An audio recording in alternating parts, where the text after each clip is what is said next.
أحمر وعلى آله وأصحابه الأطهر وذريته الأخيار الفائزين بالشرف الأفخر. أما بعد، فيا أيها الناس اتقوا الله حق تقاته ولا تموتن إلا وأنتم مسلمون، واعلموا أن شهركم هذا شهر ذي الحجة شهر الله العظيم. طوبى لمن يتقي الله ويقتدي برسوله ويجاهد في سبيل الله لإعلاء كلماته. الله أكبر الله أكبر الله أكبر walillahil hamd. Kaum muslimin dan muslimat, jamaah Idul Adha yang sama-sama berbahagia, di hari raya Idul Adha ini kita sungguh benar-benar berada di dalam karunia Allah dan rahmat Allah Subhanahu wa taala. Karena saat ini kita dikumpulkan oleh Allah Subhanahu wa taala di tempat ini dengan tujuan menggapai kemuliaan di hadapan Allah Subhanahu wa taala. Merenunglah sejenak akan keberadaan saudara-saudara kita yang belum dipilih oleh Allah untuk mendapatkan rahmat-Nya, yaitu mereka yang saat ini masih berada dalam sebuah tempat perkumpulan, tetapi tempat yang dimurkai Allah Subhanahu wa taala, yaitu mereka yang lalai dan sibuk mengikuti hawa nafsu, sehingga mereka tercebur di dalam kubang kemaksiatan dan kenistaan. Akan tetapi kita pada saat ini, pada detik ini dihantarkan dan dimudahkan Allah untuk jalan-jalan yang diridai Allah Subhanahu wa taala, yaitu kita sama-sama berkumpul untuk menunaikan salat Idul Adha di tempat ini. Inilah nikmat yang terbesar yang Allah berikan kepada kita. Kaum muslimin dan muslimat, jamaah Idul Adha yang dirahmati Allah Subhanahu wa taala. Hari raya Kurban adalah hari raya yang agung untuk umat Nabi Muhammad sallallahu alaihi wasallam, yang di dalamnya tersimpan makna luar biasa agung dan pelajaran yang teramat agung bagi kita semua. Kisah dahsyat yang terjadi pada dua kekasih Allah dan utusannya, yaitu Nabi Muhammad, Nabi Ibrahim alaihissalam dan Nabi Ismail alaihissalam, bapak dan anak yang saling mencintai karena Allah. Bahkan sebelum kehadiran putranya, Nabi Ibrahim adalah orang yang sangat menanti-nanti kehadiran seorang putra, yaitu Nabi Ismail alaihissalam. Allah zat yang tidak pernah mengambil sesuatu dari hambanya yang dicintai, kecuali karena Allah ingin menggantikannya dengan yang lebih baik atau ingin mengabadikannya di surga kelak. Itulah yang harus diyakini oleh orang yang beriman. Sebesar apapun ujian dan bencana yang ditimpakan Allah kepada mereka yang beriman, maka semata-mata justru karena Allah cinta kepada mereka, ingin mengampuni mereka, ingin mengangkat derajat mereka, atau ingin memuliakan mereka di surga kelak. Jadi kesimpulannya, tidak ada bencana yang sebetul-betulnya bencana bagi seorang yang beriman, dan tidak ada musibah yang sebetul-betulnya musibah bagi orang yang beriman. Kisah yang terjadi kepada Nabi Ibrahim dan Nabi Ismail adalah pelajaran yang sangat berharga bagi kita. Seorang bapak yang sangat membanggakan putranya, yang sangat dicintainya, diperintahkan oleh Allah untuk menyembelihnya. Perintah ini secara lahir bertentangan dengan hati nurani seorang bapak, akan tetapi itulah perintah Allah. Nabi Ibrahim alaihissalam bergegas melaksanakannya dengan penuh keyakinan bahwa semua adalah milik Allah dan akan kembali kepada Allah. Dan Allah tidak mengambil sesuatu dari hambanya kecuali Allah menggantinya dengan yang lebih baik di dunia, atau Allah mengabadikannya di surga. Dan tanpa keraguan sedikit pun Nabi Ibrahim alaihissalam melaksanakan perintah Allah tersebut. Itulah pengorbanan yang agung Nabi Ibrahim. Kisah ini bisa saja kita sebut sebagai kisah pengorbanan yang tiada tandingnya. Seorang ayah yang rela mengorbankan anak tercintanya demi menjalankan perintah Allah Subhanahu wa taala. kaum muslimin dan muslimat, jamaah Idul Adha yang dirahmati Allah Subhanahu wa taala. Begitu agungnya kisah tersebut sehingga diabadikan dalam syariat Nabi Muhammad, yaitu dianjurkan bagi seorang muslim yang mampu untuk menyembelih kurban, baik itu berupa domba, sapi ataupun unta. Akan tetapi yang harus kita pahami bahwa kurban kambing, sapi dan unta hanyalah sebagai simbol pengorbanan yang harus kita ikuti secara lahir di dalam kehidupan kita. Akan tetapi ada makna yang tersirat di balik penyembelihan unta, domba. Ada makna yang lebih agung. Apa itu?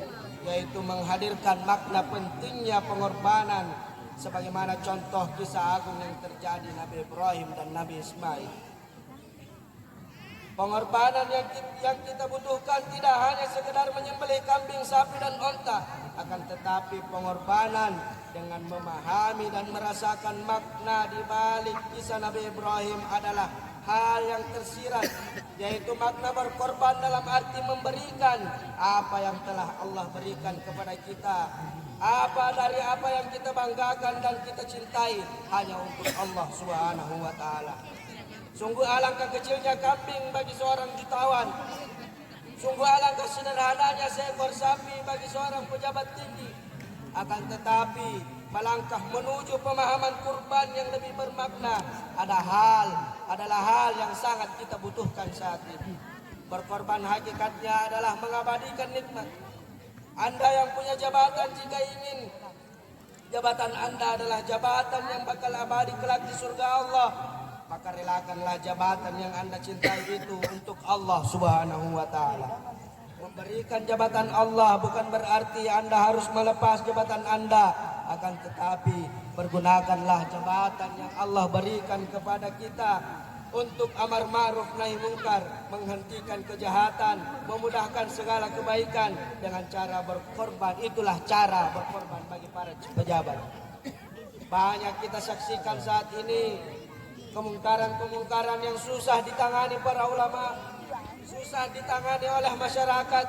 Akan tetapi jika ini ditangani oleh pejabat adalah hal yang sangat mudah. Maka beruntunglah Anda menjadi pejabat jika Anda menjadi pejabat yang rela berkorban untuk Allah Subhanahu wa taala dengan jabatan Anda, mencegah kemungkaran, menyebarkan kebaikan. Berjuang adalah sebagian bentuk pengorbanan, maka sungguh celakalah jika ada orang yang diangkat oleh Allah dengan jabatan, akan tetapi justru dengan jabatannya dia semakin jauh dari Allah. Ternyata dengan jabatannya ia telah membuka banyak pintu-pintu kemaksiatan dan kemungkaran. Itulah pejabat-pejabat nista yang semestinya jabatan adalah karunia untuk menggapai kemuliaan Allah, tetapi justru menjadi sebab kehinaan dia.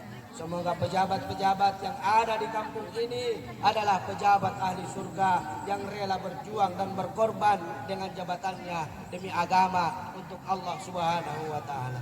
Kaum muslimin dan muslimat jamaah Idul Adha yang dirahmati Allah Subhanahu wa taala.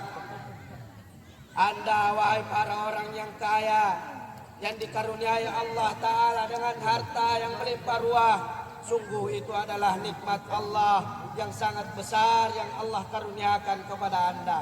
Maka jangan sampai nikmat yang begitu besar itu akan sirna begitu saja. Jangan sampai nikmat harta yang Allah berikan kepada Anda tidak bisa Anda lihat di akhirat kelak. Maka abadikanlah nikmat tersebut dengan cara berkorban untuk agamanya Allah, berkorban mendekatkan diri kepada Allah, berkorban meniru Nabi Ibrahim alaihissalam. Jika Anda termasuk yang mencintai harta Anda, maka jadikanlah harta Anda adalah harta yang akan menemani Anda di alam barzah, yang akan menemani Anda kelak di surganya Allah. Jangan sampai harta yang Anda cintai Anda tinggalkan begitu saja di dunia. Maka dari itu wahai para orang kaya, berkorbanlah dengan harta Anda, berjuanglah dengan kekayaan Anda. Berkorban dengan harta bukan berarti Anda harus meninggalkan kekayaan Anda. Akan tetapi jika Anda tergolong orang yang diberi kemampuan untuk mengumpulkan harta, maka kumpulkanlah harta dengan cara-cara yang benar. Dan di saat itu Anda sudah bisa mengumpulkannya, gunakanlah harta tersebut untuk sesuatu yang diridhai Allah Subhanahu wa taala. Ada masjid yang harus Anda bangun. Ada pesantren yang harus Anda perhatikan. Ada madrasah yang harus Anda benahi. Ada yatim piatu yang harus Anda bantu. Dan ada fakir miskin yang harus Anda sentuh. Itulah makna pengorbanan dan perjuangan bagi orang-orang yang diberi kelebihan harta oleh Allah. Berkorban dengan harta bukan hanya dengan seekor kambing atau seekor sapi. Apalah artinya seekor kambing bagi orang yang kaya seperti Anda. Begitu juga sebaliknya, diberi Allah Ta'ala harta berlimpah ruah, akan tetapi dia tidak diberi Allah jiwa berkorban dengan hartanya. Maka sungguh harta tersebut akan merendahkan Anda dan menghinakan Anda di akhirat kelak. Karena harta yang ia simpan dan ia timbun di dunia tanpa ia gunakan untuk berkorban dan berjuang di jalan Allah, maka di akhirat kelak akan ditanya dan akan menjadi penghalang menuju surganya Allah Subhanahu wa taala. Kaum muslimin dan muslimat jamaah Idul Adha yang dirahmati Allah Subhanahu wa taala. Begitu juga Anda yang berilmu, Anda harus punya pengorbanan. Jangan sampai Anda tertinggal dari rombongan-rombongan para pejuang yang berkorban dengan jabatan dan kekayaan mereka. Di depan Anda adalah umat yang membutuhkan ilmu, bimbingan dan juga suri tauladan. Maka seorang yang alim ulama yang tidak menyebarkan ilmu serta memberikan suri tauladan yang baik. Seorang yang berilmu yang tidak mempunyai pengorbanan dan ilmu yang selagi dia tidak gunakan untuk berjuang kepada Allah hanya akan menjadi beban di akhirat kelak. Dan alangkah banyaknya orang yang berilmu di neraka jahanam karena dia tidak mengamalkan ilmunya untuk Allah seperti yang dikabarkan dan disabdakan oleh baginda Nabi Muhammad sallallahu alaihi wasallam. Maka para wali ilmu saat ini, detik ini kita berkorban dan berjuang dengan ilmu kita mendidik umat serta menjadi suri tauladan yang baik bagi mereka. Semoga ahli ilmu yang ada di sini di kampung ini menjadi ahli ilmu yang menjadi ahli surga. Dan tidak boleh tertinggal juga si fakir dan orang-orang yang tertindas. Bagi Anda ketabahan dan kesabaran adalah pengorbanan yang teramat agung. Mungkin Anda tidak bisa berkorban dengan seekor kambing karena tidak mempunyai kambing. Anda pun tidak bisa berkorban dengan jabatan dan kekayaan karena Anda tidak punya kejabatan dan kekayaan. Akan tetapi ketabahan dan kesabaran Anda adalah sebuah pengorbanan dan perjuangan yang akan menjadikan Anda semakin dekat dengan Allah Subhanahu wa taala. Tetaplah Anda takut dengan semua yang diharamkan Allah. Jangan gara-gara kefakiran lalu Anda tidak peduli mana yang halal dan mana yang haram. Jangan sampai kesengsaraan di dunia adalah permulaan kesengsaraan di akhirat. Senantiasalah kita bertabah dan bersabar karena sesungguhnya ketabahan dan kesabaran adalah pengorbanan yang tiada tanding. Semoga Allah Subhanahu wa taala membebaskan kita dari kesusahan serta kefakiran baik di dunia maupun di akhirat kelak. Marilah kita berjuang dan berkorban dengan apapun yang Allah berikan kepada kita demi menuai kemuliaan di surganya Allah Subhanahu wa taala.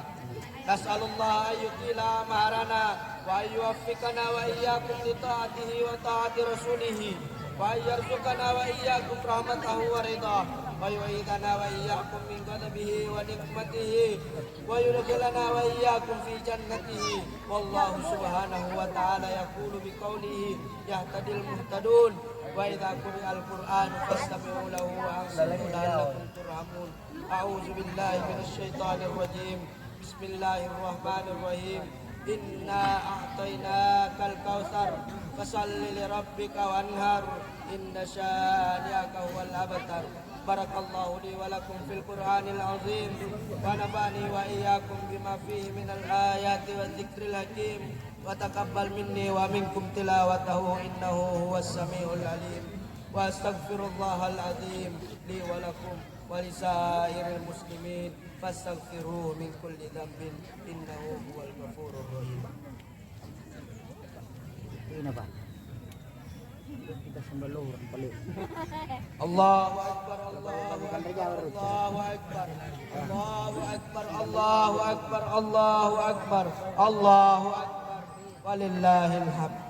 الحمد لله الذي جعل الأعياد بالفرح والسرور وضاعف للمتقين وجزيل أجور فسبحان من حرم صومه وأوجب فطره وحذر فيه من الغرور أحمده سبحانه وتعالى فهو أحق محمود وأجل مشكور وأشهد أن لا إله إلا الله وحده لا شريك له شهادة يشرح الله لنا بها الصدور وأشهد أن سيدنا ونبينا محمدا عبده ورسوله الذي أقام منار الإسلام بعد الدثور اللهم صل وسلم على سيدنا محمد صلاة وسلاما دائمين متلازمين إلى يوم البعث والنذور أما بعد فيا أيها الناس اتقوا الله حق تقاته ولا تموتن إلا وأنتم مسلمون واعلموا أن يومكم هذا يوم عظيم فأكثروا فيه من الصلاة على النبي الكريم اللهم صل وسلم على سيدنا محمد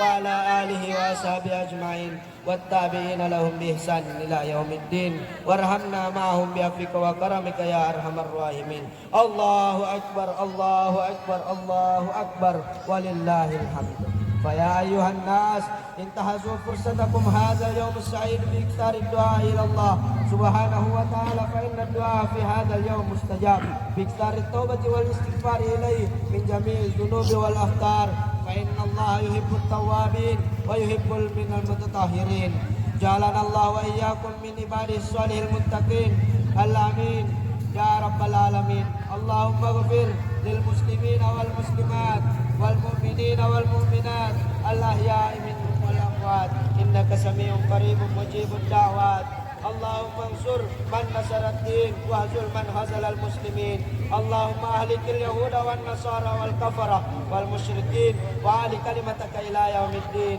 اللهم اكفنا شر الظالمين الله أكبر الله أكبر الله أكبر ولله الحمد عباد الله إن الله يأمر بالعدل والإحسان وإيتاء ذي القربى وينهى عن الفحشاء والمنكر والبغي يعظكم لعلكم تذكرون اذكروا الله العظيم يذكركم واشكروه على نعمه يزدكم واسألوه من فضله يؤتكم ولذكر الله أكبر الله أكبر ولله الحمد والسلام عليكم ورحمة الله وبركاته